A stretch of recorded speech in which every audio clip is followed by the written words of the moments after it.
চিত্ৰত বলিষ্ঠভাৱে প্ৰতিষ্ঠা কৰিবলৈ দিনে নিশাই যে সংগ্ৰাম অব্যাহত ৰাখিছো তাত ৰাইজৰ আশীৰ্বাদ কামনা কৰি আপোনালোকৰ সহযোগিতা বিচাৰি আৰু আপোনালোকৰ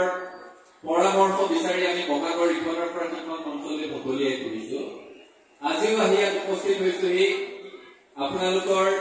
আশীৰ্বাদ কামনা কৰি আৰু আপোনালোকক শ্ৰদ্ধা নিবেদিবলৈ শ্ৰদ্ধাৰ ৰাইজ ছাত্ৰ সন্থাৰ সদস্যসকলে কৰবাত যদি কেতিয়াবা ভুল কৰে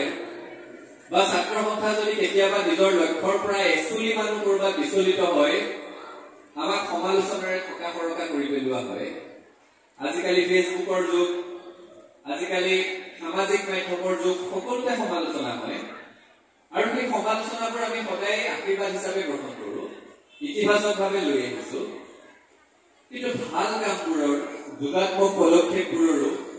যি ধৰণেৰে আলোচনা হ'ব লাগিছিল কৰবাত যদি আলোচনা নোহোৱা যেন অনুভৱ কৰো আজিকালি আমি নিজেই ক'বলৈ আৰম্ভ কৰিছো আৰু সেইকাৰণে আপোনালোকৰ আশীৰ্বাদ শিৰত লৈ খুব প্ৰত্যয়েৰে সৈতে মই এটা কথা ক'বলৈ বিচাৰিছো যে অসমত আটাইতকৈ বেছি বিহু কৰ্মশালাৰ আয়োজন কৰা আটাইতকৈ বেছি মুকলি বিহুৰ আয়োজন কৰা আৰু আটাইতকৈ বেছি বিহু হুঁচৰি প্ৰতিযোগিতা আয়োজন কৰা যদি কিবা অনুষ্ঠান আছে সেয়া সদৌ অসম ছাত্ৰ সন্থা তাৰ বাদে কোনো নহয় আৰু আমি এই কামটো এইকাৰণে একাগ্ৰতাৰে সৈতে নিষ্ঠাৰে সৈতে কৰি আছো কাৰণ ছাত্ৰ সন্থাই আমি গভীৰভাৱে উপলব্ধি কৰো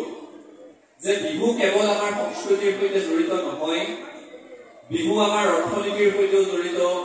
আমাৰ সমাজ নীতিৰ সৈতেও জড়িত বিহুৰ সৈতে আমাৰ খাদ্যাভ্যাসৰ সম্পৰ্ক আছে বিহুৰ সৈতে আমাৰ সৌন্দৰ্যবোধৰ সম্পৰ্ক আছে আৰু আমাৰ সংগ্ৰামী চেতনাৰো সম্পৰ্ক আছে আজি বিহুৰ বতৰত এই বিহুৰ বাতৰিসমূহত অনুষ্ঠানসমূহত অতিথিসকলক গছা গামোচা কেইখন যদি আমি অসমীয়া শিপিনীয়ে তাঁতশালত বোৱা গামোচা বা যিকেইখন কাৰ্বি পহু যদি ইয়াৰ কাৰ্বি শিপিনীসকলে তেওঁলোকৰ তাঁতশালত বোৱা পহু নহৈ হায়দৰাবাদৰ কোনোবা কোম্পানীত প্ৰস্তুত কৰা গামোচা পহু আৰণাই এইবোৰ আমি ব্যৱহাৰ কৰিবলৈ আৰম্ভ কৰো তেতিয়াহ'লে যে আমাৰ কেৱল সংস্কৃতিৰ ক্ষতি হ'ব এনেকুৱা নহয় আমাৰ অৰ্থনীতিও ৰখাবলৈ যাব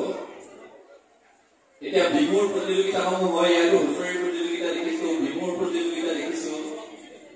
আমাৰ নাচনীসকলে খোপাত কপৌ ফুল গুজি গুজি আহে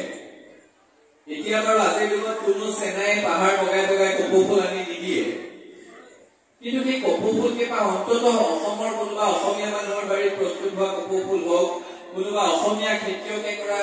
খেতিৰ কপৌ ফুল হওক তেতিয়া আমাৰ ক'বলগীয়া একো নাই কিন্তু আজিকালি কপৌ ফুলৰ খেতি হয় কলিকতাৰ অৰ্কিড গাৰ্ডেনত অনা অসমীয়া ব্যৱসায়ীয়ে কপৌ ফুলৰ খেতি কৰে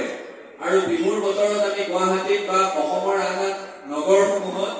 50 টকা 100 টকা 200 টকা 300 টকা দৰত এপাহ এপাহ কপৌ